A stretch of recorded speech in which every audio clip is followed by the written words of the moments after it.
క్రీస్తునందు దేవుని ప్రియులకు యేసు క్రీస్తు ప్రభువారి శ్రేష్టమైన శక్తిగల నామమున ఉదయకాల శుభాలు అందిస్తున్న శుభవచనం ద్వారా ప్రతిరోజు యేసయ్య మాటలు మీకు అందించుటకు పరిశుద్ధాత్మ దేవుడు మాకిచ్చిన ఈ అమూల్యమైన అవకాశాన్ని బట్టి దేవునికే మహిమ కలుగునుగాక.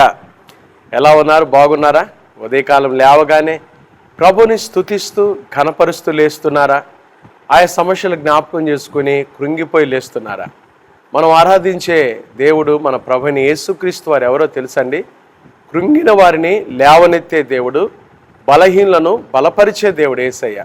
ఈరోజు ఆయన మీ జీవితాల్లో అద్భుతం చేయబోతున్నాడు, ఘనకార్యం చేయబోతున్నాడు. విశ్వసించండి, యేసయ్య ద్వారా మీరు మేలులు పొందుకోబోతున్నారు. ఆమేన్, హల్లెలూయా.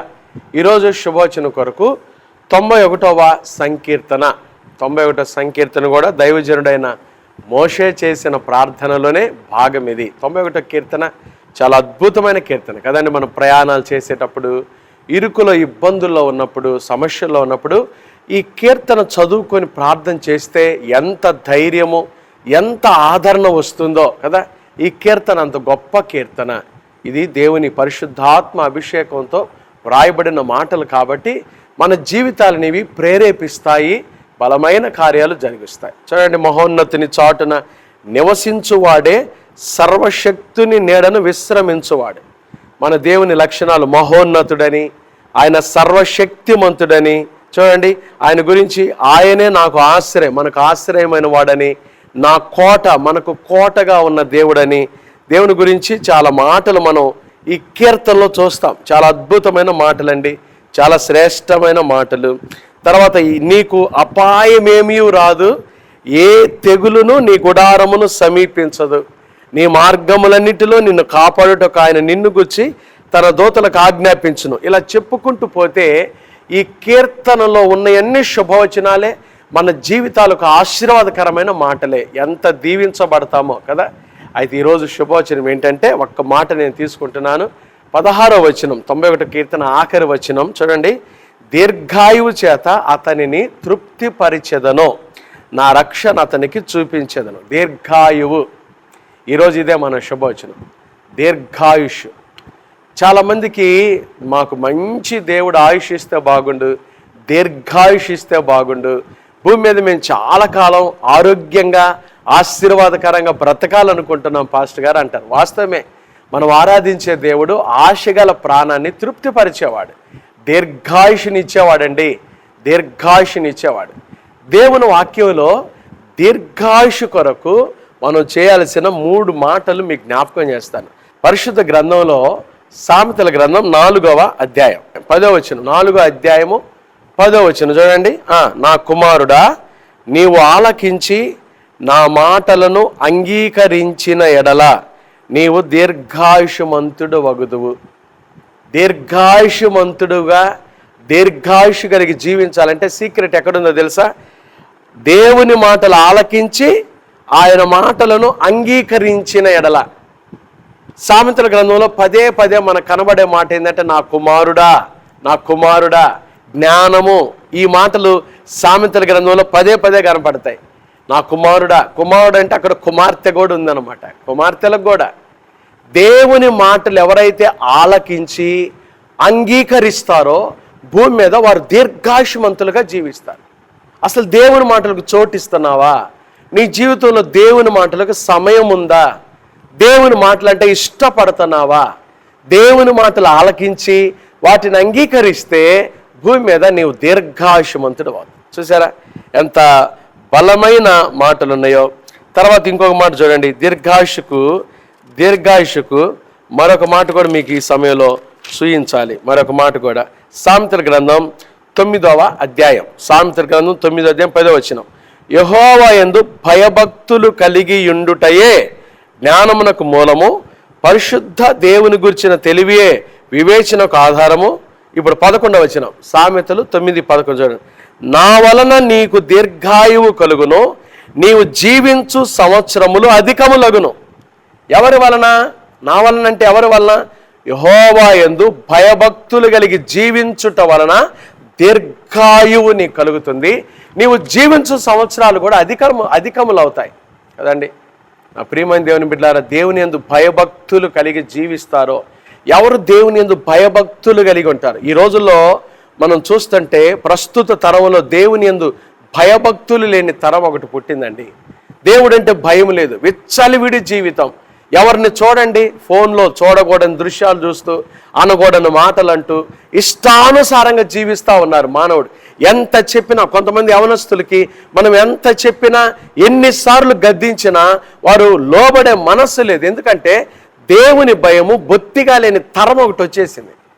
నీకు దేవుని భయం లేకపోతే నువ్వు దీర్ఘాయుష్మంతుడిగా జీవించలేవు, ఆయురారోగ్యాలతో బ్రతకలేవు, క్షేమంగా ఉండలేవు. దేవుని యందు భయభక్తులు కలిగి ఉండట, దేవుని భయభక్తులు కలిగి ఉండటం వలన జ్ఞానమునకు మూలం. అంతేకాదు, అది దీర్ఘాయుషుకు నడిపిస్తుంది. దేవుడు నన్ను ఎప్పుడు చూస్తున్నాడు, దేవుడు నన్ను గమనిస్తున్నాడు, నేను ఆయనకు విరోధంగా ఏ తప్పు చేసినా శిక్షిస్తాడు. నా ఆలోచనల్లో, నా మాటల్లో, నా ప్రవర్తనలో, నేను చేసే పనిపాటుల్లో నేను ఆయనకి ఇష్టడుగా జీవించాలి, నేను ఆయనకి ఇష్టడుగా బ్రతకాలి. ఈ తీర్మానం ఉండాలి మనలో. అప్పుడే దీర్ఘాయుష్. మూడో మాట ఏందో తెలుసా? నీవు భూమి మీద దీర్ఘాయుషమంతుడు వగునట్లు నీ తండ్రిని నీ తల్లిని సన్మానించాలి. చూడండి ఎంత బలమైన మాట. తల్లిదండ్రులకు విధేయులై తల్లిదండ్రులను సన్మానించేవారు భూమి మీద దీర్ఘాయుషవంతులుగా జీవిస్తారు. ఈ ఉదయకాలం ఈ శుభవచనం చూస్తారా దేవుని ప్రియులారా? దీర్ఘాయుషమంతులుగా జీవించాలని ఆశ ఉందా? ఆశ ఉంటే మంచిదే, కానీ ఆశతో పాటు ఆచరణ కూడా మనం పెట్టాలి. దీర్ఘాయుషమంతులు ఎవరుంటారు దీర్ఘాయుషమంతులుగా? ఒకటి, ఎవరు చెప్పండి? యెహోవా యందు భయభక్తులు కలిగి జీవించేవాళ్ళు. రెండవది దేవుని మాటలు ఆలకించి అంగీకరించి బ్రతికేవారు. మూడవది తండ్రిని తల్లిని సన్మానించేవారు భూమి మీద దీర్ఘాయుషమంతులుగా జీవిస్తారు. ఈరోజు ఈ ఉదయకాలం ఈ వాక్యం, ఈ శుభవచనం వింటున్న మనందరం మన జీవితంలో దీర్ఘాయువు చేత దేవుని కృపకు పాత్రులమై తృప్తి కలిగి జీవించుదముగాక. దేవుడి అట్టి కృప మనందరికీ దయచేయునుగాక. ఆమేన్. ప్రార్థన చేసుకుందామా. మహాపరిశుద్ధుడు అయిన మా తండ్రి, దయగల దేవ, ప్రేమ స్వరూపి, మీకు స్తోత్రాలు. ఈ ఉదయకాలం శుభవచనం ద్వారా మీరు మాకు అందించిన ఈ శుభవచనపు మాటలను బట్టి స్తోత్రాలు. ప్రభా, దీర్ఘాయువు చేత నేను అతనిని తృప్తిపరిచేదను అనే మాట చూసాం. మమ్మల్ని తృప్తిపరిచే దేవుడు దేని చేత? దీర్ఘాయువు చేత. చాలామందికి దీర్ఘాయుషమంతులుగా జీవించాలనే ఆశ అయితే ఉంది, కానీ అది ఎలా జీవించాలో తెలియదు ప్రభా. ఈరోజు సూటిగా స్పష్టంగా మాతో చూస్తున్న బిడ్డలందరితో మీరు మాట్లాడారు. ఎవరైతే ఆయన మాటలు ఆలకించి అంగీకరిస్తారో, మీ వాక్యంలో రాయబడిన శ్రేష్టమైన మాటలు వారి జీవితంలో ఆలకించి అంగీకరించి బ్రతికేవారు దీర్ఘాయుషమంతులుగా జీవిస్తారని, ఎవరైతే దేవుని యందు భయభక్తులు కలిగి జీవిస్తారో దాని ద్వారా వారు దీర్ఘాయుషమంతులుగా వారు జీవించు సంవత్సరాలు అధికములు అవుతాయని, భూమి మీద దీర్ఘాయుషమంతులుగా జీవించాలంటే తండ్రిని తల్లిని సన్మానించి వారికి భయపడి వారికి విధేయులై నడుచుకునే వారు దీర్ఘాయుషమంతులుగా జీవిస్తారని విన్న వాక్యం మా హృదయంలో నీరు కట్టి ఫలింపచేయండి. ఉదయకాలం శుభవచనం చూస్తున్న బిడ్డలందరినీ దీవించండి. ఎవరైతే అనారోగ్యంతో ఉన్నారో వారిని ముట్టి బాగు చేయండి. హాస్పిటల్ ఐసీయూలో రోగులుగా ఉన్న వారిని ముట్టి బాగు చేయండి ప్రభా. తండ్రి, మరి ప్రాముఖ్యంగా ఈరోజు పుట్టినరోజులు, వివాహ వార్షికోత్సవాలు, శుభకార్యాలు జరుపుకుంటున్న బిడ్డలను మిక్కిలి దీవించండి. అనారోగ్యంతో ఉన్న వారికి స్వస్థత దయచేయండి తండ్రి. మరి ప్రాముఖ్యంగా ప్రభా, చిన్న బిడ్డలు మొదలుకొని పెద్దవారి వరకు వారు వెళ్తున్న స్కూల్స్లు, ఆఫీసులు, కార్యకలాపాలు, రాకపోకల్లో మీ కృపాక్షేమాలు తోడుగా ఉంచండి ప్రభా. ప్రతి కుటుంబాన్ని దీవించండి. వారు ఎదురు చూస్తున్న కార్యాలు వారి పక్షంగా మీరు దయచేయండి. ప్రయాణం చేస్తున్న ప్రయాణికులకు క్షేమం దయచేయండి. బస్సుల్లో వెళ్తున్నా, ట్రైన్లో వెళ్తున్నా, కారులో వెళ్తున్నా, కాలి నడకను వెళ్తున్నా, స్కూటర్ల మీద వెళ్తున్నా, నీ బిడ్డలకు క్షేమం దయచేయండి. మంచి ఆయురారోగ్యములు దయచేయండి. ఒక్కొక్కరిని మీరు ఆశీర్వదించండి తండ్రి. ఏకాంగులను సంసారులుగా చేయండి. నిరుద్యోగులకు ఉద్యోగ భవిష్యత్తు దయచేయండి. గర్భిణీ స్త్రీలకు సుఖమైన ప్రసవం దయచేయండి. గర్భం లేని తల్లులు ఎవరైతే ఉన్నారో వారి గర్భాలు యేసు నామములో తెరవబడును గాక. కోర్టు సమస్యలతో నలిగిపోతున్న వారిని పరిష్కరించండి.